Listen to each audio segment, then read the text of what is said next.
38 वर्षों की आपकी जो प्रतीक्षा थी वो प्रतीक्षा दूर हुई और इन सभी 63 परिवारों को राज्य सरकार के द्वारा कानपुर देहात जनपद के रसूलाबाद में प्रत्येक परिवार को 2 एकड़ भूमि, 200 वर्ग मीटर का आवास का पट्टा और मुख्यमंत्री आवास योजना में एक आवास और शौचालय यह स्वीकृति प्रदान करते हुए मुझे अपने साथियों के साथ प्रसन्नता की अनुभूति हो रही है।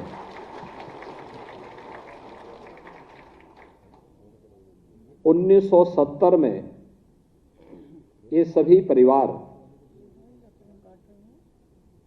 आज के बांग्लादेश से उस समय के पूर्वी पाकिस्तान से विस्थापित होकर के भारत आए थे।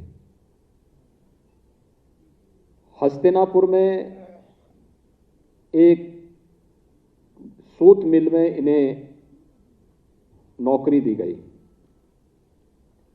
ये लगभग 407 परिवार थे। 1984 में सूत मिल बंद हो गई और सूत मिल के बंद होने के बाद कुछ परिवारों का पुनर्वास अलग अलग जगहों पर देश के अंदर हुआ, लेकिन ये 65 परिवार ऐसे थे जो 1984 से लेकर के अब तक अपने पुनर्वास की प्रतीक्षा कर रहे थे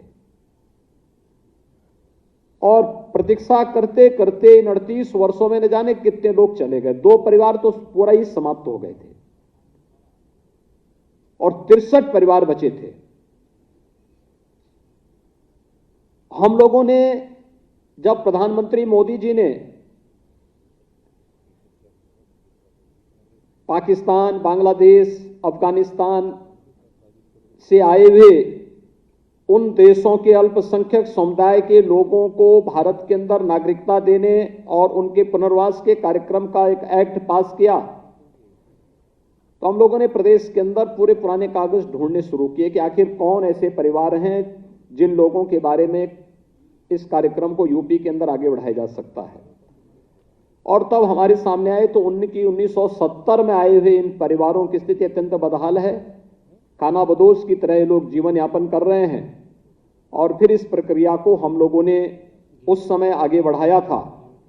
इस दौरान 2 वर्ष तक कोरोना कालखंड में हम लोगों ने देखा कि एक एक व्यक्ति के जीवन को बचाने के लिए जो प्रयास प्रधानमंत्री मोदी जी के नेतृत्व में प्रारंभ हुए, हमें पूरी ताकत वहां लगानी पड़ी। लेकिन आज मुझे प्रसन्नता है कि राजस्व विभाग ने समयबद्ध ढंग से इन कार्यक्रमों को आगे बढ़ा करके इन 63 परिवारों के व्यवस्थित पुनर्वास की एक कार्य योजना को आज यहां पर लागू कर दिया है और इन्हें आवासीय पट्टा यहां पे कुछ लोगों को हमने दिया है, बाकी आप लोगों को वहां पर उन लोगों को उन्हीं की सीट पर ये सभी कागजात उपलब्ध हो जाएंगे। उन्हें 2 एकड़ भूमि, 200 वर्ग मीटर आवासीय पट्टा और मुख्यमंत्री आवास योजना में एक आवास जिसमें 1,20,000 रुपए आवास के लिए मिलेगा।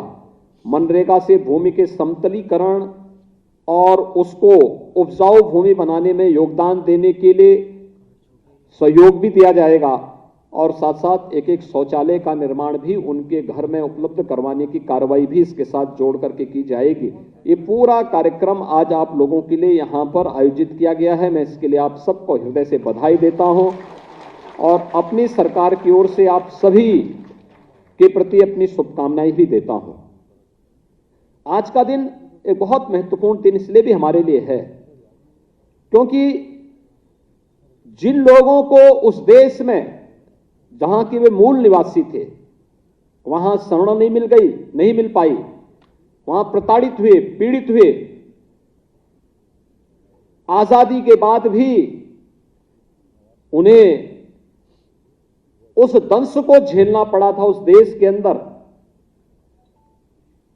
जहां के वे निवासी थे। लेकिन भारत ने 2-2 हाथ उनके सामने फैला करके उन्हें अपने गोद में लेकर के उन्हें न केवल शरण दी बल्कि उनके व्यवस्थित पुनर्वास के कार्यक्रम को भी आगे बढ़ा रहा है। यह भारत की मानवता के प्रति सेवा का एक अभूतपूर्व उदाहरण सबके सामने है। कैसे एक एक मानवता की रक्षा करनी है और वह कार्य कैसे भारत के अंदर आगे बढ़ रहा है। आज ये 63 पट्टे भले 63 परिवारों के लिए है, लेकिन इससे आच्छादित होने वाले लगभग 400 की आबादी है जो इससे सीधे सीधे लाभान्वित होने जा रही है। और ये पहली बार नहीं हुआ। भाइयों बहनों, जब 2017 में देश के यशस्वी प्रधानमंत्री मोदी जी के आह्वान पर प्रदेश की जनता ने प्रदेश में एक लोकप्रिय सरकार का गठन भारतीय जनता पार्टी के नेतृत्व में किया था, उस समय हम लोगों के सामने अनेक चुनौतियां थी। बहुत सारे लोग ऐसे थे जिन्हें आजादी के बाद सुविधाओं का लाभ नहीं मिल पाया था। उसमें मुसहर जाति की स्थिति ऐसी थी, बनटांगिया गांवों में यही स्थिति थी, कोल, भील, सहरिया, थारू, इन सभी जातियों की स्थिति यही थी।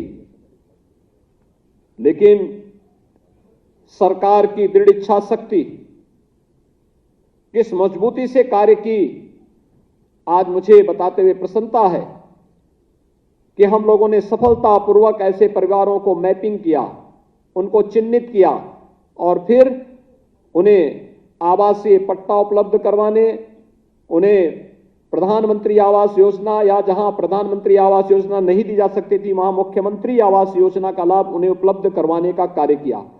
1,08,000 की संख्या में केवल मुख्यमंत्री आवास योजना ऐसे परिवारों को ही उपलब्ध करवाने में हम लोगों ने प्रदेश के अंदर उपलब्ध करवाया है, जिसमें आज 63 परिवार ये बांग्लादेशी हिंदू हैं, जिन्हें 1970 में जो लोग भारत के अंदर वापस आ गए थे, भारत के अंदर आए थे, शरण लिए थे, इन्हें हस्तिनापुर के एक सूत मिल में काम दिया गया था। लेकिन 84 में मिल बंद होने के बाद ये लोग दर दर की ठोकरें खाते रहे, सरकार के पास सदैव जाते थे, लेकिन संवेदनहीन सरकारें कभी इनकी बात को गंभीरता से नहीं लेती थी।